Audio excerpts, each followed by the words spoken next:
নমস্কার, সকলকে রবীন্দ্র জয়ন্তীর স্মৃতি শুভেচ্ছা ও আন্তরিক অভিনন্দন। রবীন্দ্রনাথ ঠাকুর ছিলেন বহু প্রতিভাবান একজন ব্যক্তি। তিনি একদিকে ছিলেন ছোট গল্পকার, দার্শনিক, লেখক, প্রবন্ধক, সুরকার, গীতকার ইত্যাদি। অন্যদিকে ছিলেন চিত্রকার, নাট্যকার। আজ তাঁরই স্মরণে আমার নিবেদিত কবি সুকান্ত ভট্টাচার্যের লেখা কবিতা এক যে ছিল।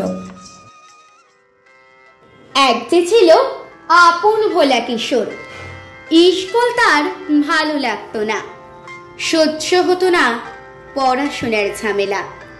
আমাদের চলতি লেখাপড়া সে শিখল না কোনো কালে, অথচ সে ছাড়িয়ে গেল সারা দেশের সবটুকু পাণ্ডিত্যকে। কেমন করে? সে প্রশ্ন আমাকে করো না। বড় মানুষের মধ্যে গরিবের মতো মানুষ, তাই বড় হয়ে সে বড় মানুষ না হয়ে মানুষ হিসেবে হলো অনেক বড়। কেমন করে? সে প্রশ্ন আমাকে করো না। গান শাখার বাধা আইন সে মানেনি, অথচ স্বর্গের বাগান থেকে সে চুরি করে আনলো তোমার আমার গান। কবি সে, ছবি আঁকার অভ্যাস ছিল না ছোট বয়সে, অথচ শিল্পী বলে সেই পেল শ্রেষ্ঠ শিল্পীদের সম্মান। কেমন করে? সে প্রশ্ন আমাকে করো না। মানুষ হলো না বলে যে ছিল তার দিদির আক্ষেপের বিষয়। অনেক দিন অনেক বিদ্রুপটাকে করেছে আহত, সেই একদিন চমক লাগিয়ে করলো দিগ্বিজয়।